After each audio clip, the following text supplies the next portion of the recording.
Productions.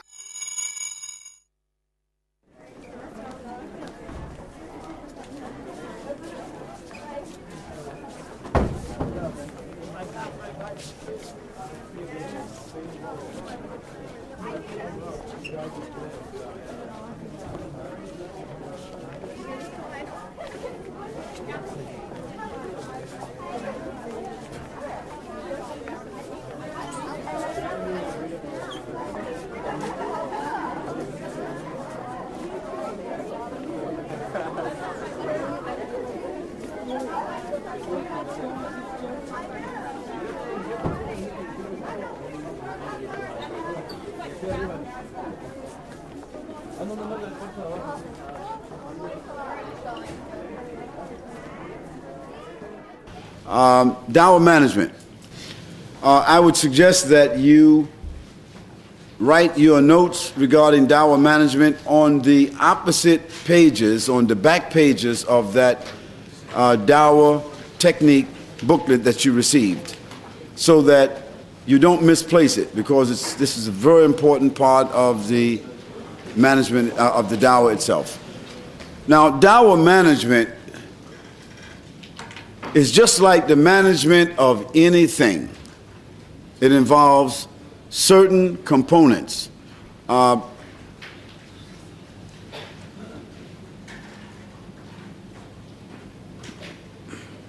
I have everybody's attention? Dawah management is like the management of anything. Management is the outcome of organized responsibility. Now, that's not Webster's or Oxford's definition of management, but that's just a general definition as regards to life. You cannot manage your life if you don't look at it comprehensively and assume responsibility. Now, in order for you to look at your life or look at anything comprehensively and assume responsibility, you have to have a plan. So when we talk about Dawah management, we're talking about a Dawah plan.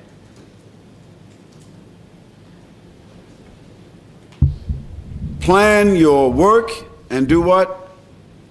Work your plan. Plan your work and work your plan. Because if you only plan it but you don't put it to work,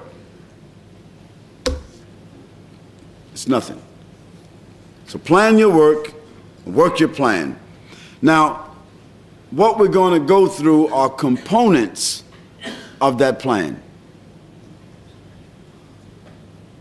Now, keep in mind, I'm just giving you the components today, and I'm going to say a couple of things about each one of these components. But when we move up the ladder to the next level, that when we do Dawah techniques, because I will ask Sheikh Fayez, or I will refer you to where you can do the manhaj of the Dawah, where you can do the fiqh of the Dawah, because it's just a matter of studying. You can study the fiqh of the Dawah. You can study the manhaj of the Dawah. It's the Dawah techniques which I'm delivering to you, because the Dawah techniques are somewhat subjective.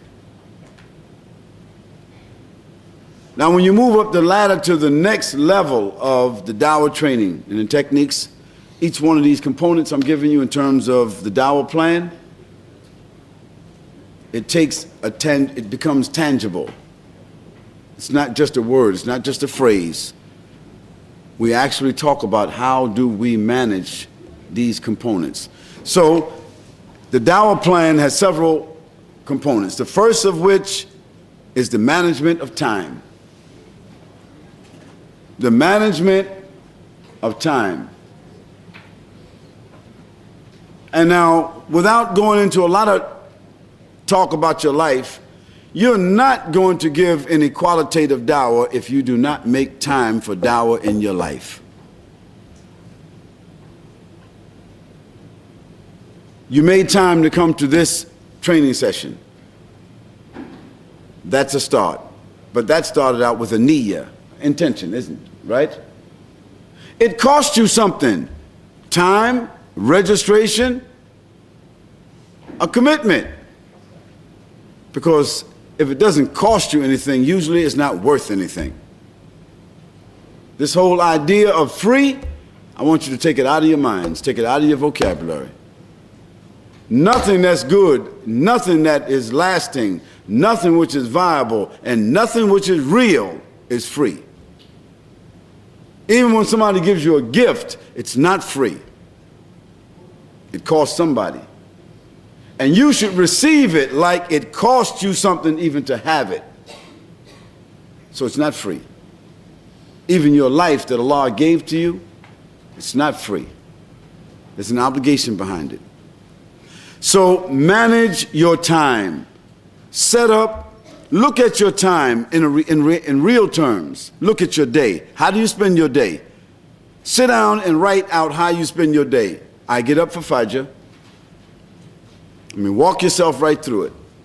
Then you can see what kind of time you are putting at different things, that you're giving to different things. And then you'll see where you can cut this back and shape this one down. And you'll find that you can fit 30 minutes or an hour for dawah, for study, for self-development.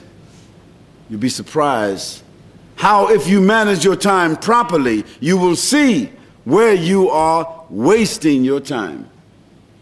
And in those areas where you're wasting your time, and I'm talking about on a scale of 1 to 10, anything that you're doing that's less than a 5, you should just scale it out. Anything you're doing that's worth less than a 5, if you're married and your marriage is a 3, if you really think that you can scale it up, work with it, long as you can. But if you think you cannot, you need to find a way to in a dignified way to resolve that so that you can get into a productive relationship. Now, I'm not being facetious. I'm just using an example to make things real, that everything has got to be negotiable so that it is productive. You got to do that with your salah. The first thing I tell anybody to do with the salah is build your life around the salah and not your salah around the life. Because if you try to build your salah around your life or your job or whatever, it seems like you can never get it in.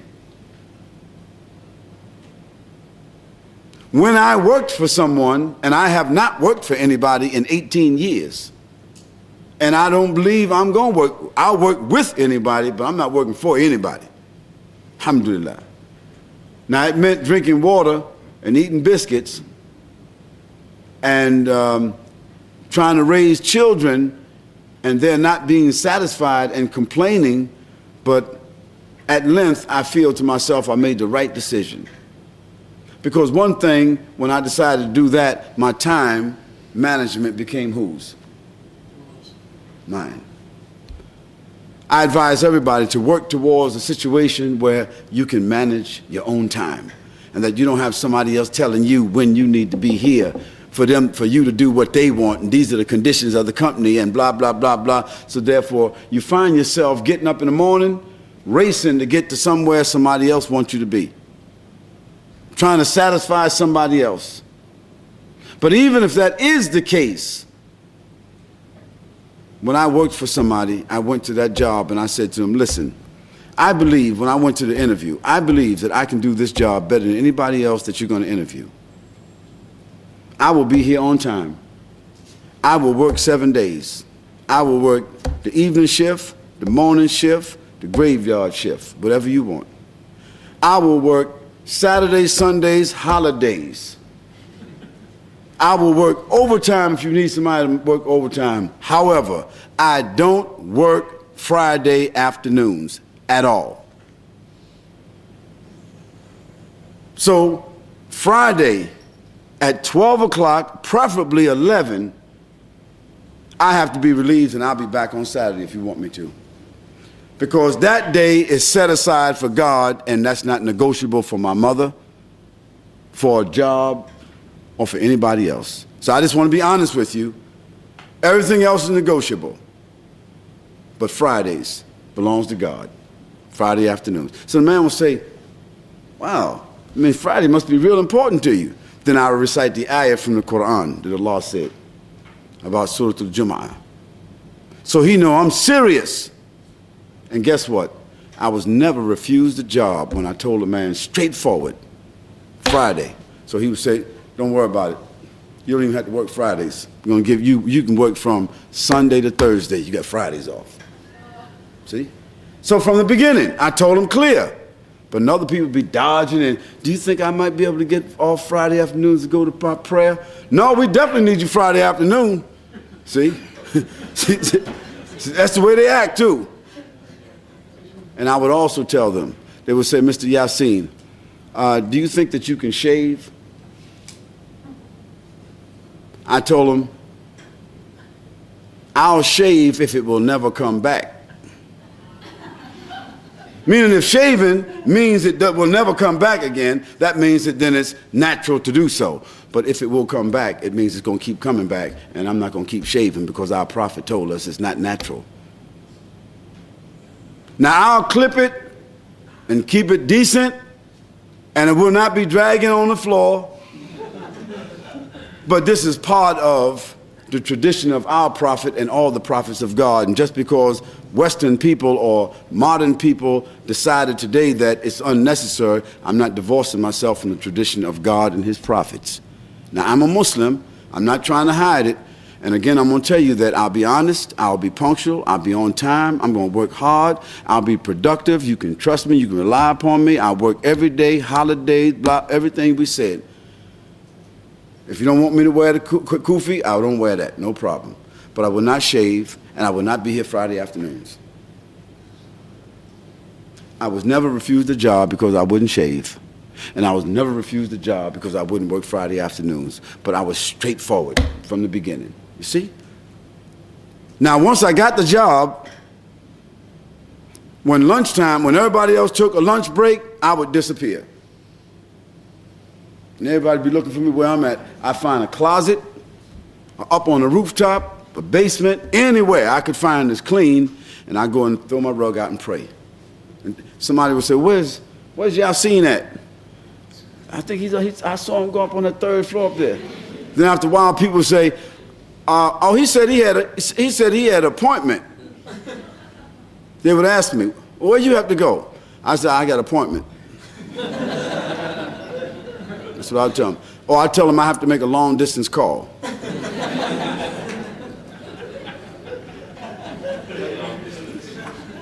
I have to make a long distance call. 5 times a day, I got to make this long distance call. I said, well, there ain't no phone booth up there. I don't need a phone booth. So the whole thing is, I'm going to get this praying. Then in conversation, you see, in conversation on the job, then they say, it's a strange guy. I don't know. He goes up there talking about a long distance call. I see him, he's wet, he comes out, he's wet, got water, he goes upstairs. He doesn't eat lunch with anybody. You know, he got off Friday, I mean, nobody gets off Friday afternoon. What's going on? So the point is, I'm saying to you that build your life around the prayer. Establish it inside of you that I'm going to make Fajr, Dhuhr, Asr, Maghrib, Isha, wherever I'm at. Now, I don't expect anybody living in the Western world with this rat race that we live in to be praying in the masjid 5 times a day, unless you're just really fortunate. But there's no excuse for anybody, because you're not living in a slave camp. This is not communism. So everybody can arrange to make their prayers 5 times a day. It's just you got to negotiate it. It's a matter of logistics, isn't it? But you got to have the commitment. When you make the commitment that you got to pray 5 times a day, then when you think about your job or your occupation and all the things, what are you doing now? You're building your job, your career, your ambitions, and your occupation around what? To make sure that you can pray, that it doesn't interfere with your prayer. Now that's a real Muslim. That's a real Muslim. In any case, fit in with your time. After you negotiate your time, fit in 30 minutes a day. To do what? To execute Dawah, to develop your Dawah skills, to reflect on strategies of Dawah, and to develop resources of Dawah. Now, we already talked about the Dawah resources, we talked about the strategies, we talked about the logistics, we talked about a lot of stuff. Set aside 30 minutes a day. And you'd be surprised what 30 minutes a day will do. 30 minutes a day is how many minutes a month? It's 900 minutes on a 30-day month. Times 12 is how many?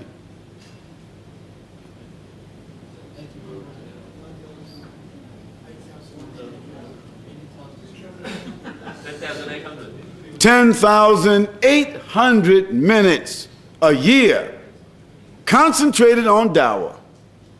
And you telling me a person concentrated on Dawah 10,800 minutes a year won't have a database of contacts, resources, venues, setups, associations, and will not produce 10 shahadas a year?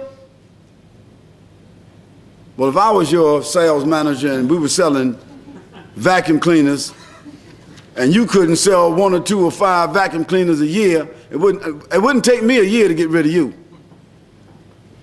So the issue is you have to understand this from a point of marketing. This is your part-time occupation. Either you're going to be a da'i or you're not.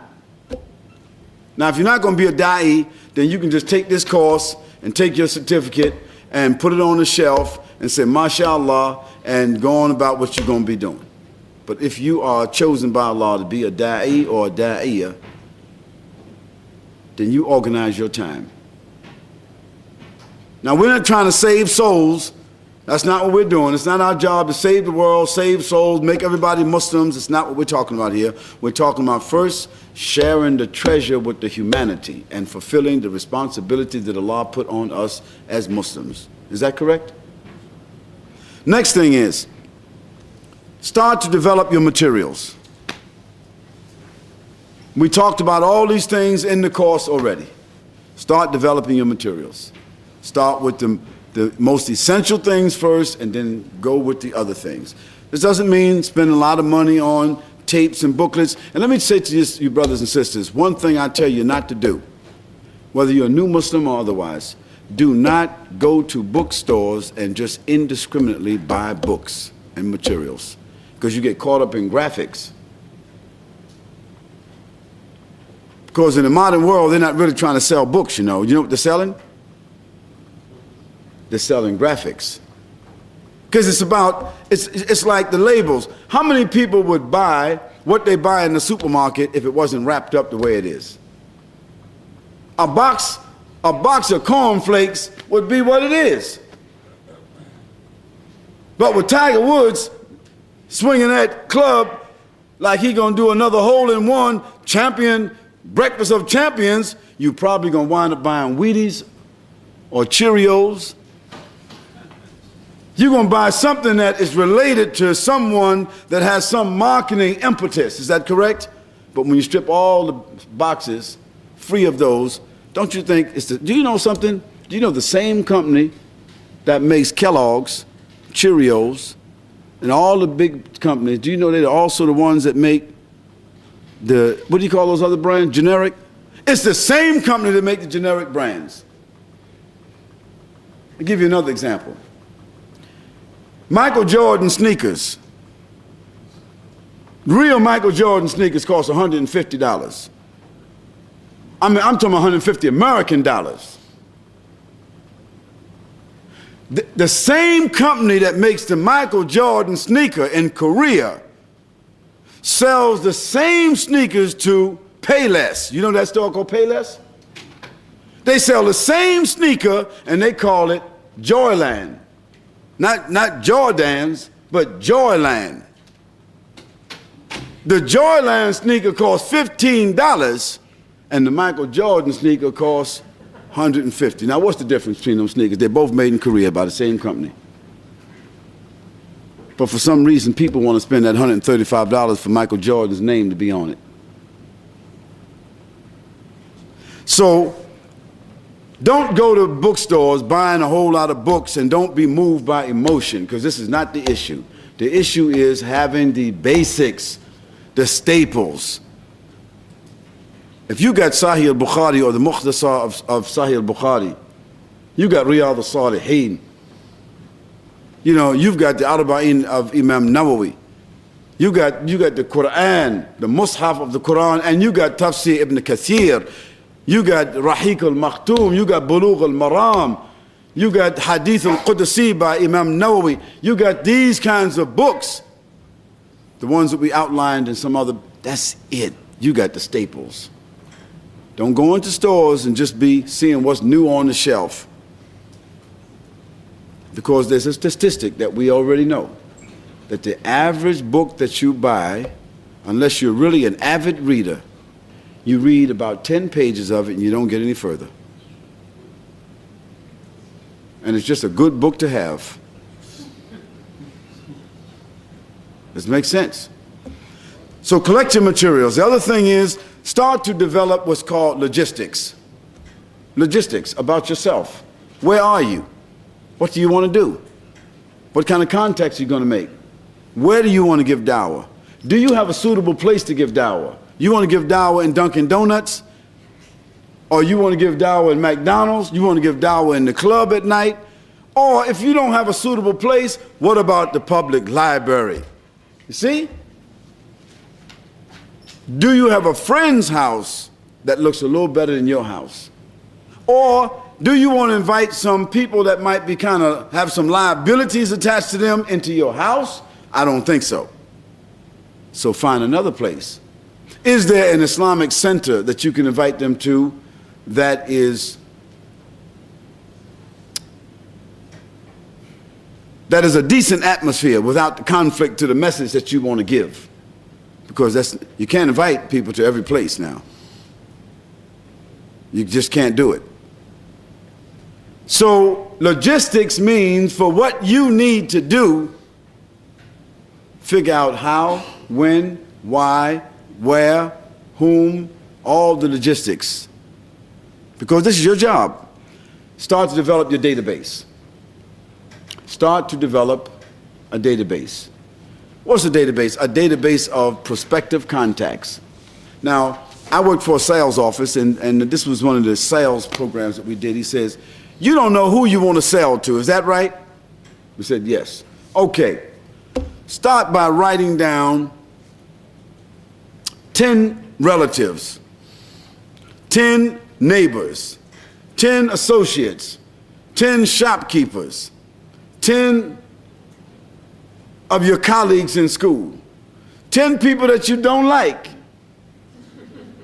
and then go to those people, and if you have to, give each one of them $1 for a name or a contact that they have. Begin your database. All of these people are prospective customers or consumers of our particular product. Now, who's prospective consumers of our dawah? Everyone. Everyone.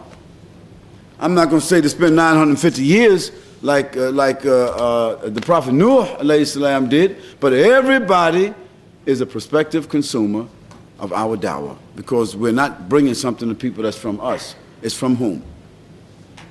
From Allah. And like another man said, you can't lose with the stuff God used.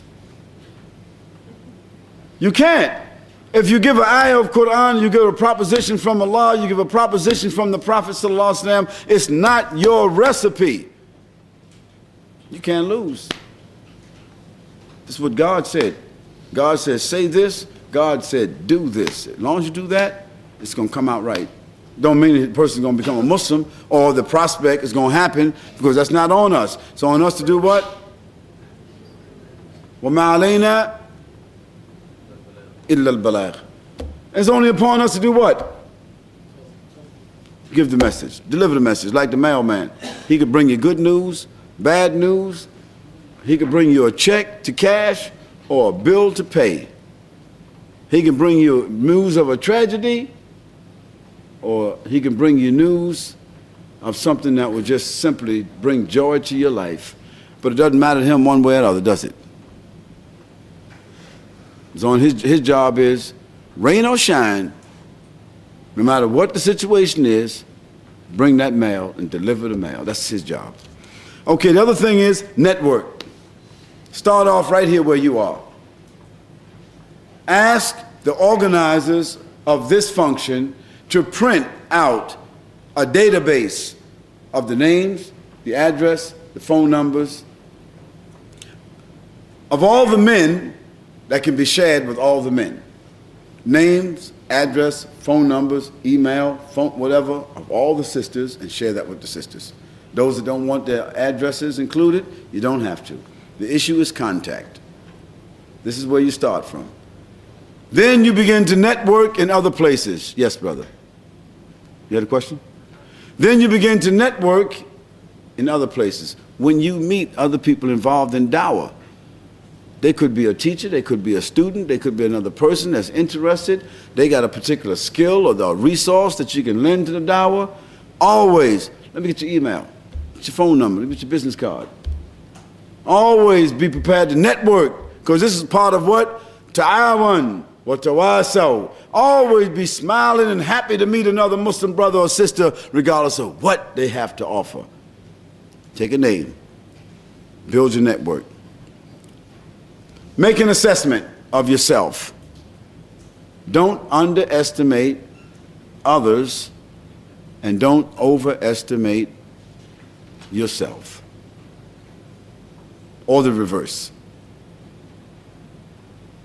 Be critical, be moderate, be fair, but be optimistic. Be as accurate as you can.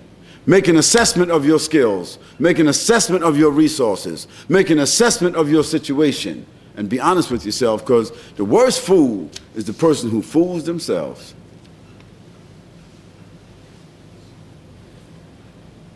Record keeping. Keep records. Treat the Dawah like a business, because it is a business. It's a profit-making business. Not in the sense of commerce, because Allah says in the Quran what? What did he say in the Quran? أعوذ بالله من الشيطان الرجيم هل أدلكم على تجارة تنجيكم من عذاب عليم. Huh? He said, can I tell you, inform you of a tijara which you can enter with Allah that will save you from a grievous chastisement? تؤمنوا بالله ورسوله وتجاهدون في سبيل الله بأموالكم وأنفسكم ذلكم خير لكم إن كنتم لا تعلمون. So it is a business.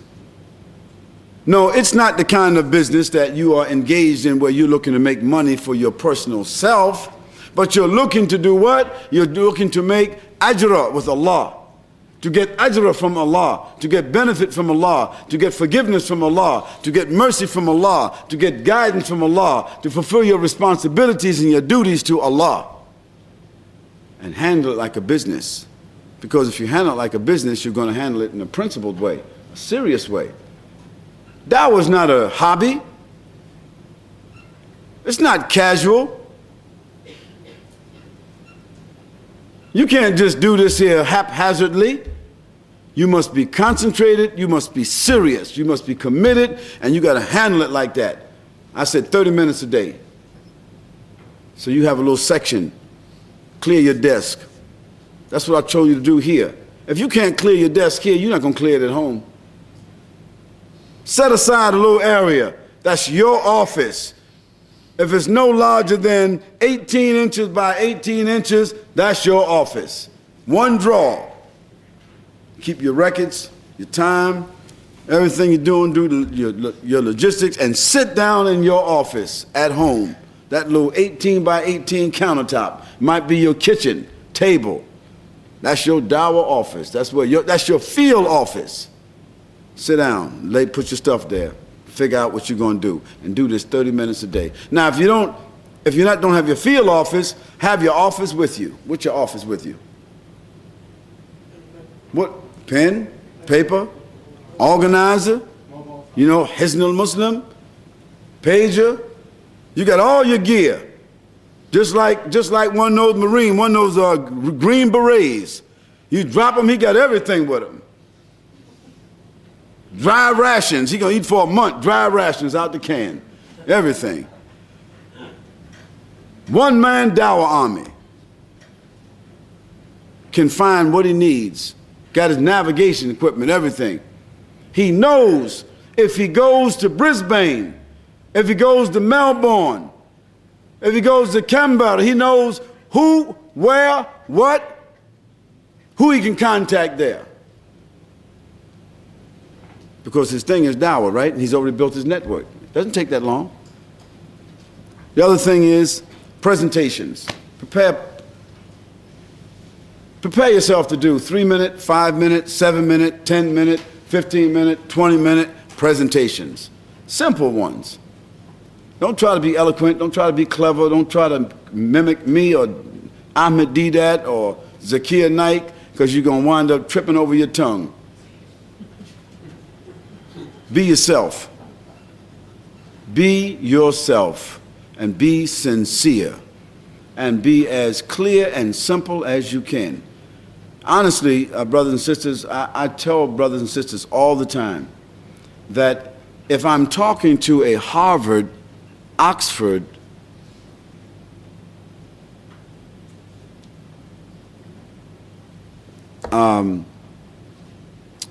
group of people, then what I'll do is I'll metamorphose before I get there. And I'll step up my whole presentation so that those people will feel comfortable with what I got to say. They will not think I'm stupid. They will not think I'm too elementary. But I'm not going to try to impress them. But what I am going to do is I'm going to be a little bit more selective. I'm not going to come out and say, yo, what's up? I'll say, good evening, ladies and gentlemen. I'm delighted to be here this evening. I'm very impressed and honored to be in your auspicious company. But if I'm in Harlem and I said the same thing, yo, what's up? How everybody feel? Y'all feel good tonight? Beautiful. Let's hit it. You know, and you say, you understand? You understand? Everybody say, yeah, we understand. So you have to metamorphose according to where you are. This is where the Prophet ﷺ's gift was. He had the gift. Jawami al-Kalam. He had the gift of words to talk to people according to their station. So in your presentations, prepare yourself for where you have to go. And be prepared to adjust your presentation for an unexpected prospect.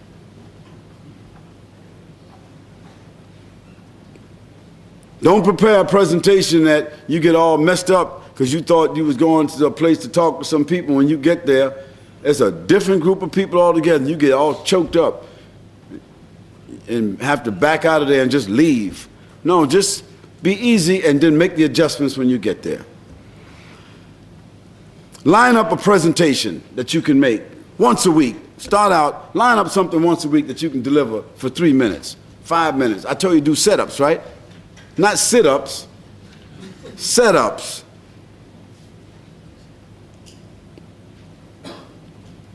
Do follow-up. When you meet somebody, when you meet someone, and you tell them that you will contact them, or they contact you on your email, what are you supposed to do? Answer, reply, do the follow-up, because people appreciate that. If you meet somebody, and most people give out their business cards and say, give me a call or whatever it is, and people just be lying anyway. People just be procrastinating and saying things they're not going to do anyway. You ever meet, you go to masjid on Jummah, and you meet all kind of brothers and sisters, everybody's, Assalamu alaikum rahmatullah, alhamdulillah, kif hali sister, yeah, call me, inshallah, I'm going to call you sis, and you know right there he's going to call you. Right? You know that. Like you see somebody every Eid, and you know they're not going to call. So Allah said, why do you say that what you don't do? But when you develop the habit that when you take somebody's business card or they send you an email and you respond, what do you think they think? That's that person. I like that person. Wow. They called me. They called me back.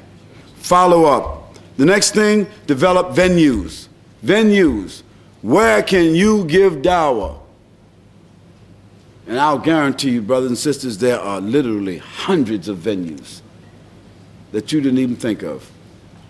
Turn every situation that you can think of into a venue for dawah. Now, that doesn't mean, getting T-shirts with Allahu Akbar printed on it, or having pamphlets ready to put in people's faces, or, opening up phone booths and asking people if they know about Allah, or going inside the shop and giving dawah everywhere you go, because after a while, people are going to see you coming down the street, and they're just going to start avoiding you. That's not what we mean. We mean set up natural situations in which you can turn a casual conversation or situation into a what? A 1 minute, 2 minute, 3 minute, 5 minute dawah, and keep it on the basis that this is not, you don't want to drop your whole load at one time. You ever met somebody like that? They want to give dawah and they want to drop the whole thing on you at one time. And what do you think about that? You want to be a Muslim today? You're talking about changing people's hearts, minds, lives.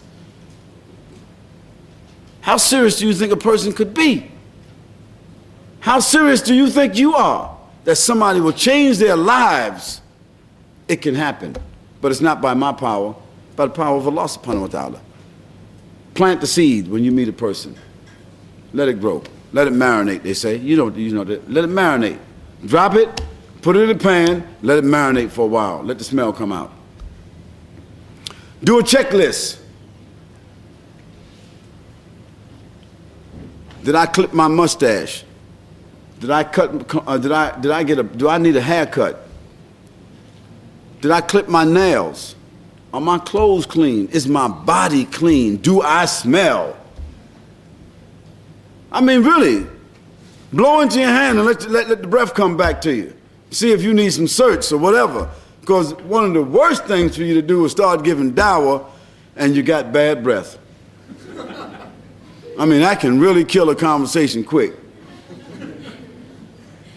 Did the Prophet ﷺ say, what did he say? Don't eat garlic, don't eat fresh garlic and go to the masjid, or don't eat onion and go to the masjid, because it disturbs the malaika and it disturbs the people at prayer.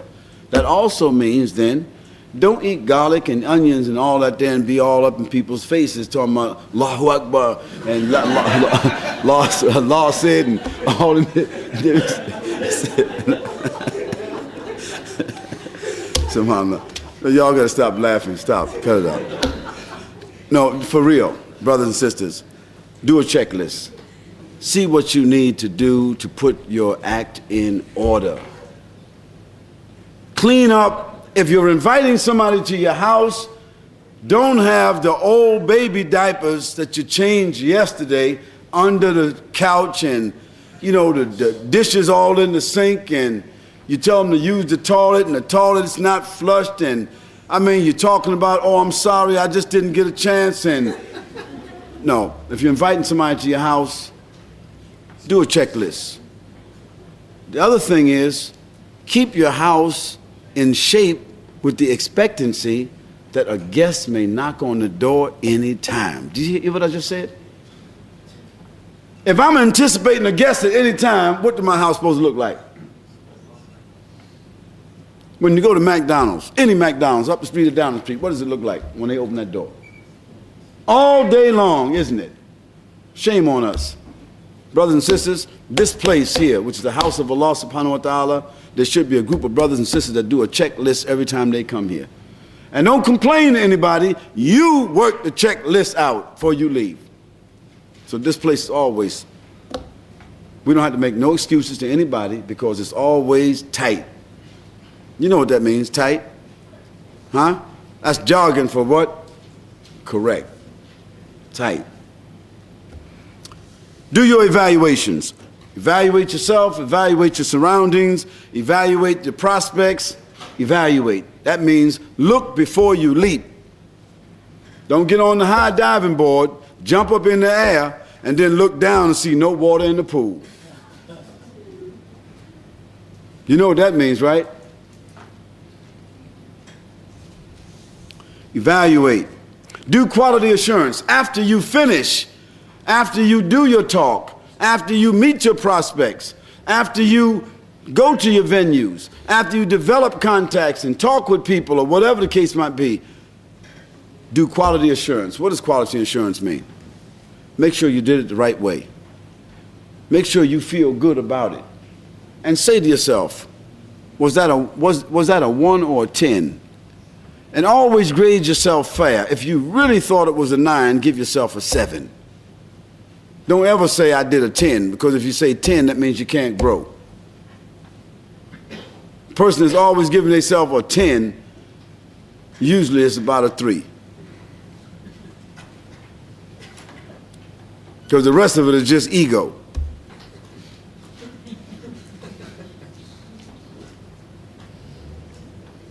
Do quality assurance.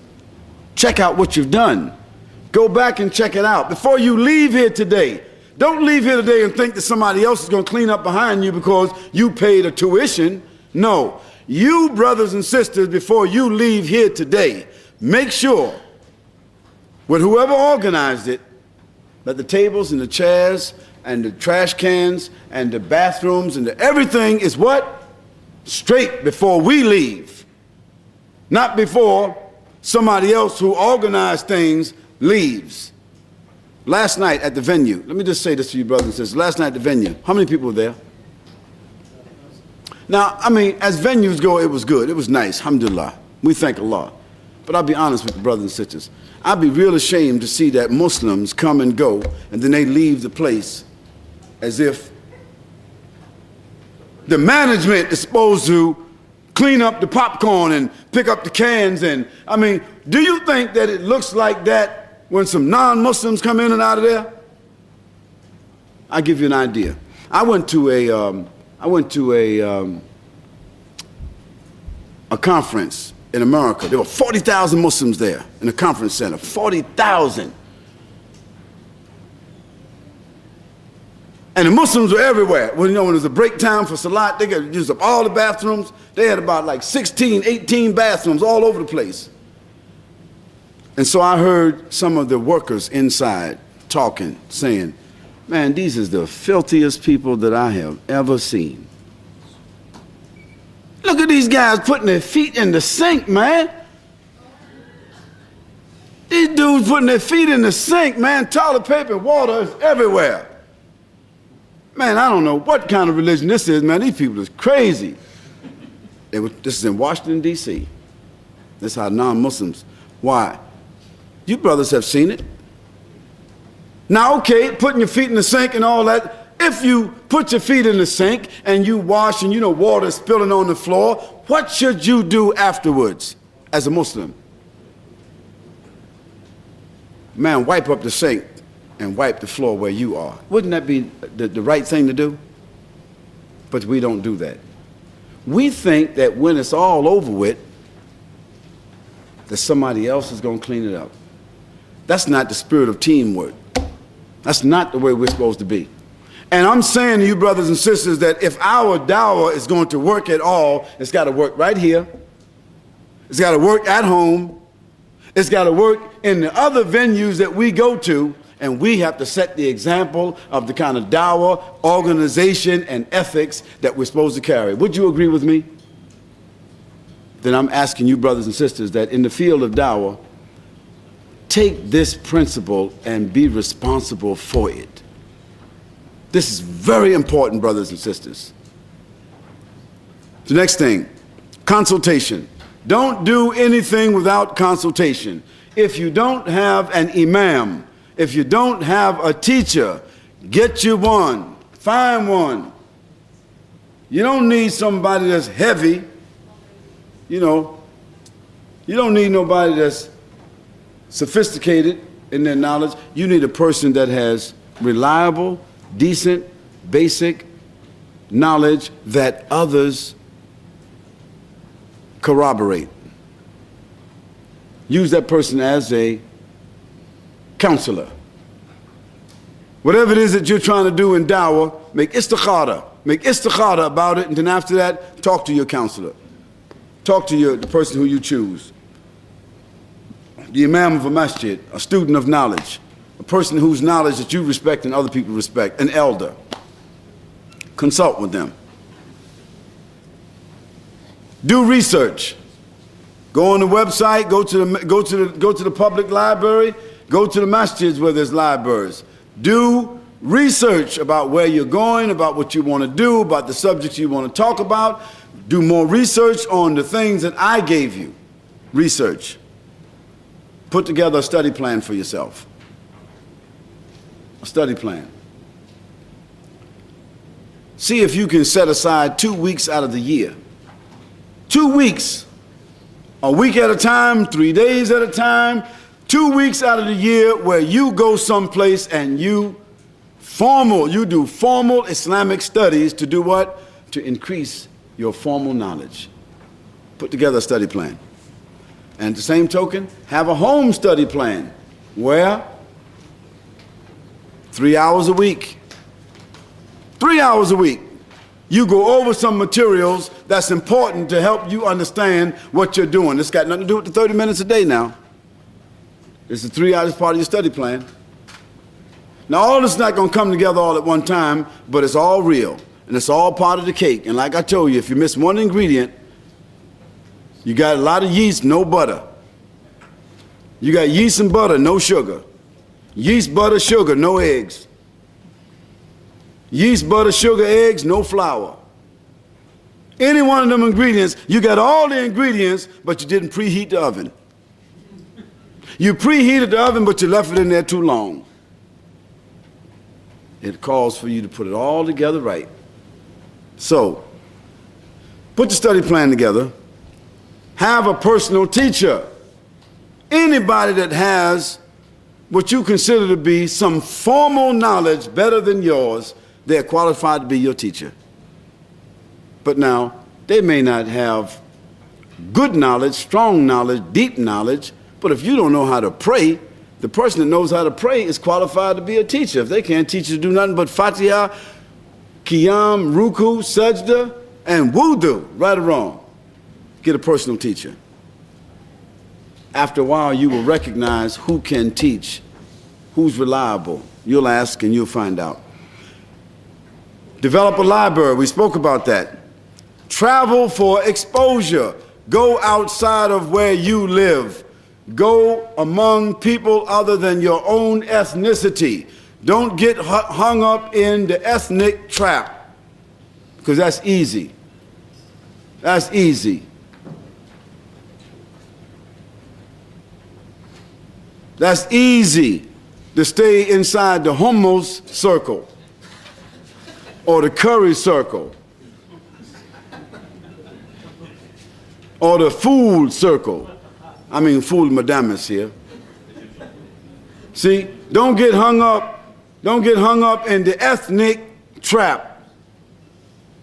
I mean, be with your people, interact with them, and honor their culture and all of that there, but break outside of that and go around and meet all the Muslims and feel comfortable when you're with all the Muslims.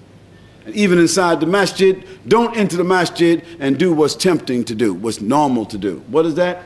Go sit down with the people who you know. No. When you go inside the masjid, take a seat.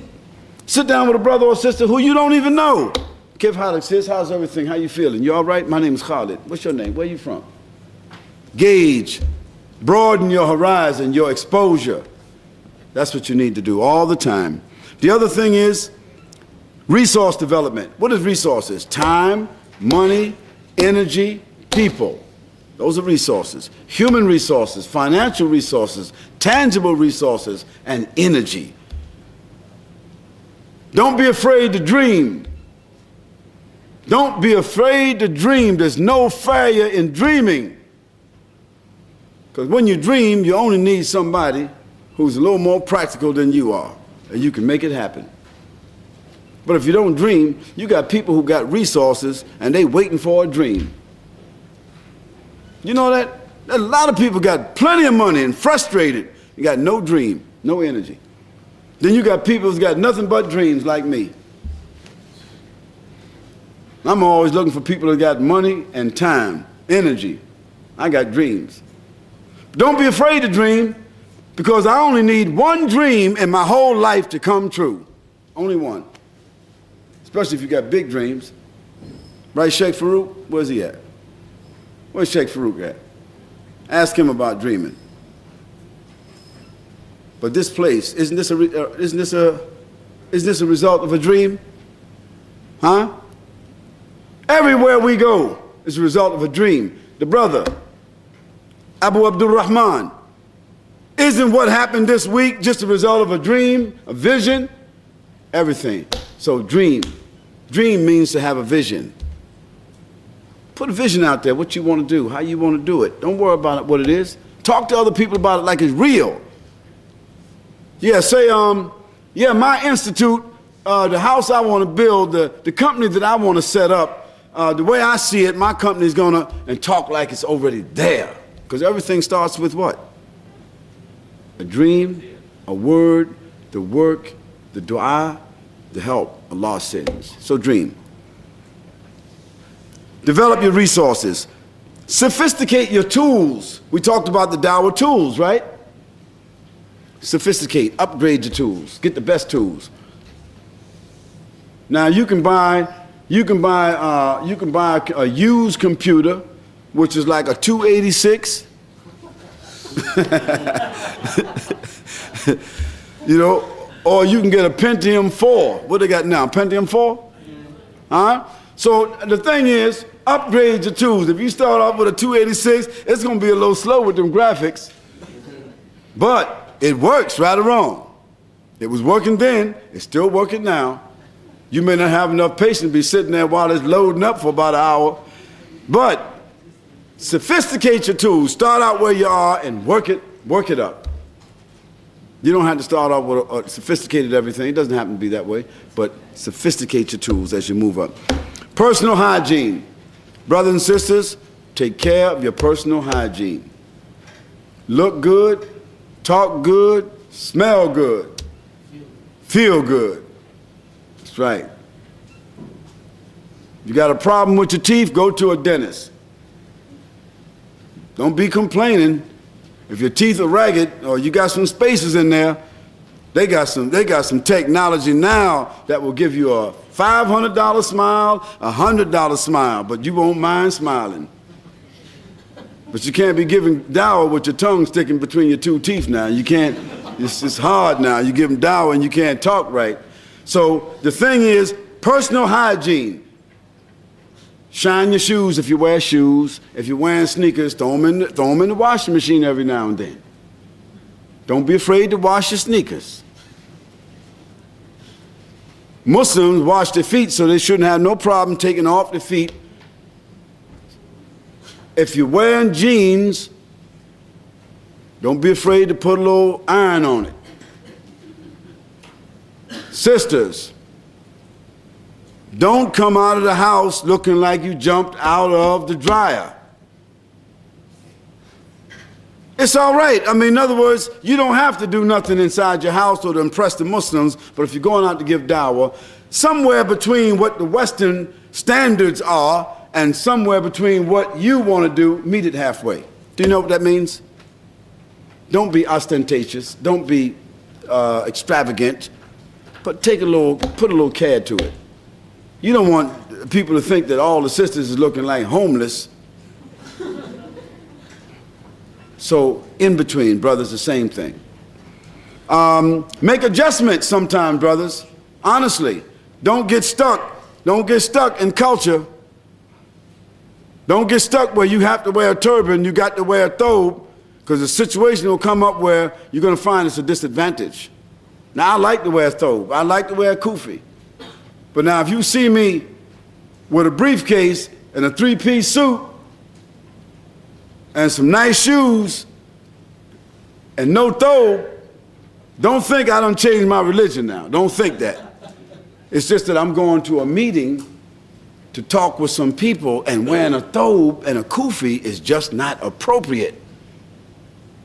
I might be going to sign a deal, and I don't want them to look out the hallway and see me with a thobe on. They say, oh, put everything away. So be prepared to make adjustments and don't get stuck on culture. We don't want to give up the sunnah of the Prophet ﷺ, but we can cut some corners and make adjustments without compromising the religion. Is that right? Personal environment. Look at your personal environment all the time. Usually, your house, your room. Students, if you live like most students live at home, the way students live at home is usually the way students live in college is usually the way they lived at home. You're not going to come from a home where everything is in order, clean, decent, vacuumed, washed, everything. You go to college and you're living like a bum. No. Not unless you start taking drugs in college. If you didn't learn certain things at home, that if your mother took care of you, your mother made your bed, your mother cleaned your room, your mother washed your clothes, your mother fed you, your mother did everything for you, when you get away from mommy, you don't know what to do. You're irresponsible. Usually that irresponsible man stays irresponsible, and when he marries, he's looking for another mommy. So take care of your personal environment. Learn to wash your clothes, iron your clothes, fold your clothes, put them in a drawer, arrange your shoes, put things where they're supposed to be put. Wash the dishes, not in the morning, but after you use them. These are habits that people don't usually associate with Dawah. It's organization, it's management of yourself.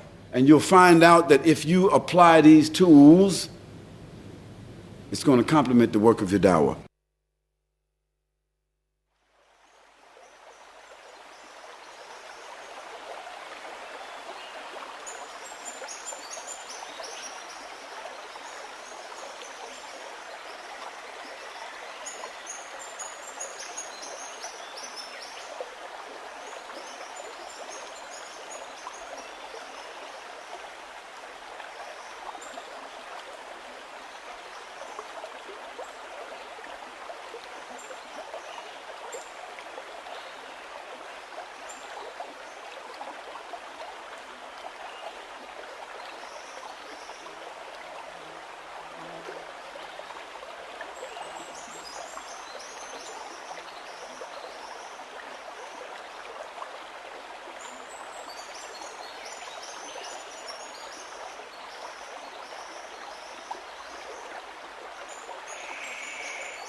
القائد الأعلى المسدد نبينا الهادي محمد، في روحه عزم عظيم، في الهمة الكبرى تجسد، يغشى الوغى من غير خوف، وحنين والأحزاب تشهد، في روحه عزم عظيم، في الهمة الكبرى تجسد، يغشى الوغى من غير خوف، وحنين والأحزاب تشهد، يغشى الوغى من غير خوف، وحنين والأحزاب تشهد.